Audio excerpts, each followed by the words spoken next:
The new topic we will discuss from the chapter The Fundamental Units of Life, Cell. अब हमने difference पढ़ना है cell wall और plasma membrane के बारे में। सेल वॉल में कहाँ पे अकर करता है, वो प्लांट सेल में अकर करता है, लेकिन जो प्लाज्मा मेम्ब्रेन होती है वो प्लांट सेल और एनिमल सेल दोनों में अकर करती है। जो सेल वॉल होती है वो प्लाज्मा मेम्ब्रेन के आउटसाइड आपको मिलेगी। सेल वॉल जो होती है वो प्लाज्मा मेम्ब्रेन के आउटसाइड होती है, सेल के आउटसाइड होती है। लेकिन जो प्लाज्मा मेम्ब्रेन होती है it lies at the outside of the animal cell के आउटसाइड में होती है, लेकिन जो प्लांट सेल में होती है वो इनर में होती है। ये नॉन लिविंग होता है और क्वाइट थिक होता है प्लांट सेल में, और जो प्लाज्मा मेम्ब्रेन होती है वो लिविंग होती है और क्वाइट थिन होती है। जो सेल वॉल होती है वो रिजिड होती है और प्लाज्मा मेम्ब्रेन जो होती है वो फ्लेक्सिबल रहती है। सेल वॉल जो होती है वो इट इज जनरली परमिएबल और प्लाज्मा मेम्ब्रेन जो होती है वो सिलेक्टिवली परमिएबल होती है। सेल वॉल जो होती है it is formed of cellulose, hemicellulose and pectin. ये जो सेल वॉल बनती है ये सेलुलोज से बनती है, हेमीसेलुलोज से बनती है और पैक्टिन से बनती है। और जो प्लाज्मा मेम्ब्रेन है ये बनती है लिपिड से, प्रोटीन से और कुछ स्मॉल कार्बोहाइड्रेट से। इसका जो मेजर फंक्शन होता है it is to provide protection and strength to the cell. Cell को प्रोटेक्शन प्रोवाइड करते हैं और स्ट्रेंथ प्रोवाइड करते हैं। और प्लाज्मा मेम्ब्रेन का जो मेजर फंक्शन होता है वो होल्ड करते हैं cellular contents and control passage of materials in and out of the cell. कि जो मटेरियल प्लाज्मा मेम्ब्रेन के अंदर आ रहे हैं और प्लाज्मा मेम्ब्रेन के बाहर जा रहे हैं उनको होल्ड कैसे करना है, उनको कंट्रोल कैसे करना है, उस पैसेज को में जो मटेरियल ट्रांसफर हो रहा है उसको हम बोलते हैं, उसका फंक्शन, ये फंक्शन होता है प्लाज्मा मेम्ब्रेन का। नेक्स्ट हमारे पास टॉपिक है न्यूक्लियस। इसका नेचर क्या है और इसकी अकरेंस क्या है। जो न्यूक्लियस होता है वो बहुत ज़्यादा लार्ज होता है, centrally located spherical cellular component. ये कहाँ पे लोकेट होता है, स्फेरिकल शेप में सेंटर में यहाँ पे लोकेट होता है। सेंट्रली लोकेटेड, सेंटर में लोकेट होता है, स्फेरिकल शेप में सेंटर में लोकेट होता है cellular component. It is bounded by two nuclear membranes. ये जो न्यूक्लियस है ये किससे बाउंड हुआ है, दो न्यूक्लियर मेम्ब्रेन्स के बीच में बाउंड हुआ है। और कौन से वो है, और वो है nuclear envelope and nuclear membrane. जो न्यूक्लियर एनवेलप होती है encloses a space between two nuclear membranes and is connected to a system of membranes called the ER. ER means endoplasmic reticulum. जो न्यूक्लियस है वो दो न्यूक्लियर मेम्ब्रेन्स के साथ bound है, both forming a nuclear envelope. ये जो दोनों मेम्ब्रेन्स हैं ये क्या बनाती है, न्यूक्लियर एनवेलप बनाती हैं। जो न्यूक्लियर एनवेलप है encloses a space between two nuclear membranes, उन दो न्यूक्लियर मेम्ब्रेन्स के साथ एनक्लोज्ड है, and is connected to a system of membranes. और वो किसके साथ कनेक्टेड है, और मेम्ब्रेन्स के साथ कनेक्टेड है, जिसको हम बोलते हैं ER, that is endoplasmic reticulum. ये हमारे पास स्ट्रक्चर ऑफ न्यूक्लियस है। डायग्राम बहुत ध्यान से आपने करनी है। ये हमारे पास है न्यूक्लियोलस। दिस इज न्यूक्लियोलस जो कि सेंट्रली लोकेटेड स्फेरिकल कॉन्स्टिट्यूएंट में एनक्लोज्ड होता है।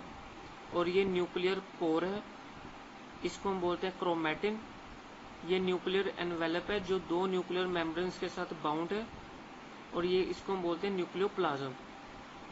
यहाँ पे आप देख रहे हैं connection of nuclear envelope with endoplasmic reticulum. अब ये हमारे पास क्या है, ये हमारे पास पोर्स इन द मेम्ब्रेन। यहाँ पे हमने पढ़ा है ना न्यूक्लियर पोर। ये जो पोर है इसको हम बोलते हैं पोर्स इन द मेम्ब्रेन। इसको हम बोलते हैं एंडोप्लाज्मिक रेटिकुलम। ये जो है हमारे पास एंडोप्लाज्मिक रेटिकुलम है। जो हमने कहा था कि ये जो न्यूक्लियर एनवेलप है वो आगे और मेम्ब्रेन्स के साथ कनेक्टेड है, जिसको हम ईआर बोलते हैं, endoplasmic reticulum. This is the space और cavity in the membrane, nuclear membrane. This is the double membrane which makes up the nuclear envelope. ये जो दो मेम्ब्रेन है ये क्या बना रही है, न्यूक्लियर एनवेलप बना रही है। Nuclear envelope separates the nucleus from the cytoplasm. जो न्यूक्लियर एनवेलप है वो न्यूक्लियस को सेपरेट कर रहा है साइटोप्लाज्म से। Nuclear envelope contains many pores. आप देख रहे हैं न्यूक्लियर एनवेलप में न्यूक्लियर पोर होता है, ये मतलब बहुत सारी इसमें न्यूक्लियर पोर्स होती हैं। And closes the liquid ground substance, उसमें क्या होता है कि लिक्विड सब्सटेंस होता है जिसको हम बोलते हैं न्यूक्लियोप्लाज्म। जो न्यूक्लियोपोर्स होता है they allow the transfer of materials between the nucleoplasm and the cytoplasm. Nucleopores जो होता है वो अलो करता है कि मटेरियल जो है वहां से ट्रांसफर हो सके between the nucleoplasm and cytoplasm. Within nucleoplasm two types of nuclear structures are embedded, उसके साथ दो न्यूक्लियर स्ट्रक्चर्स होते हैं, एक होता है न्यूक्लियोलस, एक होता है क्रोमैटिन मटेरियल।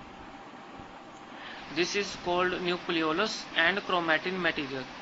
ठीक है, जो न्यूक्लियोलस होता है मे बी वन और मोर इन नंबर, या तो वो एक भी हो सकता है या एक से ज्यादा भी हो सकता है, और वो किसी मेम्ब्रेन के साथ बाउंड नहीं होता। उसमें बहुत ज्यादा प्रोटीन की क्वांटिटी होती है और राइबोन्यूक्लिक एसिड होता है जिसको हम आरएनए बोलते हैं, और वो एक्ट करता है राइबोसोम फॉर्मेशन, राइबोसोम बनाने में, उसकी बनाने में वो हेल्प करता है। न्यूक्लियोलस को हम फैक्ट्री ऑफ राइबोसोम्स बोलते हैं क्योंकि वो राइबोसोम्स की फॉर्मेशन में काम आता है।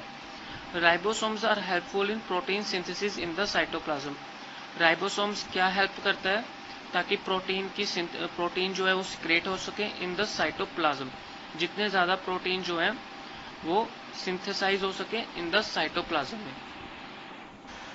क्रोमैटिन मटेरियल, अब क्रोमैटिन मटेरियल क्या होता है, ये थिन होता है, थ्रेड लाइक स्ट्रक्चर होता है इसका, क्रोमोसोम मटेरियल होता है इसका, थ्रेड लाइक जो होता है मास वो क्रोमोसोम मटेरियल का बना होता है। And it is composed of genetic substance, और उसके अंदर क्या होते हैं, जेनेटिक सब्सटेंस होते हैं, जैसे कि डीएनए। डीएनए क्या होता है, डीऑक्सी राइबोन्यूक्लिक एसिड या प्रोटीन्स। बेसिकली जो क्रोमैटिन होता है it is formed of repeating सब यूनिट्स। जो क्रोमैटिन बना होता है, फॉर्म्ड होता है, वो रिपीटिंग सब यूनिट, उसके जो सब यूनिट्स है लगातार रिपीट होते रहते हैं, जिसको हम बोलते हैं nucleosomes. Each of which has a DNA molecule. जितने भी क्रोमैटिन्स होते हैं वो एक यूनिट के बाद दूसरा यूनिट, दूसरे यूनिट के बाद तीसरा यूनिट, ऐसे सब यूनिट से बना होता है, और उनमें क्या होते हैं, न्यूक्लियोसोम्स होते हैं, और उन सभी यूनिट्स में क्या होता है, डीएनए मॉलिक्यूल होता है around a disc of histones. DNA में क्या होती है, एक इंफॉर्मेशन होती है from the cell to function, मतलब सेल क्या इंफॉर्मेशन होती है ताकि जो सेल है वो क्या फंक्शन परफॉर्म करेगा, कैसे वो ग्रो होगा और कैसे वो रिप्रोड्यूस होगा फर्दर, मतलब सेल डिवाइड कैसे होगा फ्रॉम द नेक्स्ट जनरेशन। ठीक है, distinct segments of DNA are called genes. Distinct segments of DNA are called genes. अब डीएनए क्या होता है कि उसमें क्रोमोसोम्स होते हैं, distinct segments of DNA are called genes. अब इसमें क्या होता है, जो डीएनए होते हैं उसमें क्रोमोसोम्स होते हैं, क्रोमोसोम्स जो होते हैं उसमें 46 क्रोमोसोम्स होते हैं, 23 मेल्स एंड 23 फीमेल्स। तो उसमें जो इंफॉर्मेशन होती है डीएनए सेगमेंट्स, जो उसमें क्रोमोसोम्स जो इंफॉर्मेशन देता है उसको हम बोलते हैं jeans. Chromatin is condensed into two or more thick ribbon-like chromosomes like the division of cells। जो क्रोमैटिन होता है, हमने कहा है कि क्रोमैटिन सभी यूनिट से बना होता है। टू और मोर थिक, एक भी हो सकता है, दो भी हो सकता है, या दो से ज्यादा भी हो सकता है। उसका जो स्ट्रक्चर होता है वो रिबन लाइक क्रोमोसोम्स होता है during the division of cell, और ये तभी बनेगा न्यूक्लियस जब ये सेल डिवाइड होगा। अब न्यूक्लियस और न्यूक्लियोलस में फर्क क्या है। जो न्यूक्लियस होता है it represent the whole eukaryotic complex that contains genetic information. ये रिप्रेजेंट करता है होल यूकैरियोटिक कम्प्लेक्स को जिसमें जेनेटिक इंफॉर्मेशन होती है। और जो न्यूक्लियोलस होता है वो कंपोनेंट होता है न्यूक्लियस का।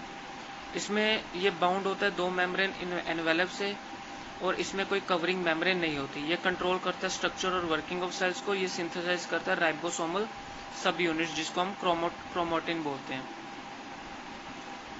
What are chromosomes, structure of chromosomes के बारे में हमने पढ़ना है। क्रोमोसोम्स क्या होते हैं, ये थ्रेड लाइक स्ट्रक्चर होते हैं, ये प्रेजेंट होता है न्यूक्लियस में और विजिबल होता है तभी जब सेल डिवाइड होता है। जो क्रोमोसोम्स होता है उसमें क्या होती है, हेरिडेटरी इंफॉर्मेशन होती है सेल की in the form of genes, जो वन पेरेंट से नेक्स्ट जनरेशन में ट्रांसफर होती है। ईच क्रोमोसोम्स दो कंपोनेंट से बने होते हैं, एक डीएनए से बना होता है, एक प्रोटीन से बना होता है। Proteins means histones and acidic proteins होते हैं। डीएनए जो होता है वो मोस्ट इंपॉर्टेंट कंपोनेंट होता है क्रोमोसोम्स का। वो मटेरियल उस मोस्ट इंपॉर्टेंट होता है, क्रोमोसोम्स का कंपोनेंट होता है। It is a material of genes, it is a material of genes, वो जीन्स से बना होता है। मोस्ट क्रोमोसोम्स जो होते हैं उसमें 2 आर्म्स होती हैं। एक्सटेंड और स्पेशलाइज्ड रीजन ऑफ डीएनए जिसको हम बोलते हैं सेंट्रोमर, ठीक है। 2 आर्म्स होती हैं उसकी और वो एक्सटेंड होती हैं वहां तक जहां पे स्पेशलाइज्ड रीजन होता है डीएनए का, जिसको हम सेंट्रोमर बोलते हैं, मिडल बॉडी बोलते हैं। सेंट्रोमर और प्राइमरी कंस्ट्रिक्शन एक पर्टिकुलर शेप देती है हमें क्रोमोसोम्स की ड्यू टू इट्स पोजीशन। जो क्रोमोसोम्स होता है एक्सट्रीमिटीज और टर्मिनल रीजन्स और आइदर साइड, उसको हम बोलते हैं टेलोमर्स। जो क्रोमोसोम्स होते हैं जो उसके टर्मिनल रीजन्स होते हैं ऑन आइदर साइड, उसको हम बोलते हैं टेलोमर्स। जो मतलब यहाँ पे एक्सटेंड होते हैं, ठीक है, जो एक्सटेंड हो रहे हैं उनको हम क्या बोलते हैं, सेंट्रोमर। जो सेंट्रल बॉडी होती है उसको हम सेंट्रोमर बोलते हैं और जो किनारे पे होते हैं उसको हम बोलते हैं टेलोमर्स। क्रोमैटिड्स क्या होता है, before A cell divide, cell divide होने से पहले इट डुप्लीकेट्स इट्स क्रोमोसोम्स, उसका एक डुप्लीकेट होता है, ठीक है। The 2 copies of chromosomes remain attached to their centromeres, ये जो 2 कॉपीज होती हैं ये अटैच होती हैं सेंट्रोमर से। As long as the 2 copies of chromosomes are attached to common centromere, जैसे जब तक ये यहाँ पे अटैच्ड है, इसकी देखो ये डुप्लीकेट कॉपी बनी है, एक ये क्रोमोसोम्स था, इसकी कॉपी ये बन गई, ठीक है, और ये सेंट्रोमर्स के साथ ही अटैच्ड है, ये तब तक अटैच्ड रहेगा जिसको हम बोलते हैं सिस्टर क्रोमैटिड्स। ये जो दोनों क्रोमैटिड्स होती हैं क्रोमोसोम्स की, ये सेम रहती हैं with identical genes. Cell division के दौरान ये दोनों जो सिस्टर क्रोमैटिड्स होती हैं ये सेपरेट हो जाती हैं, ये अब अलग से सेपरेट हो गई हैं। And each chromatid become an independent daughter chromosome, अब ये इंडिपेंडेंट हो गई, ये एक दूसरे के ऊपर डिपेंड नहीं करती।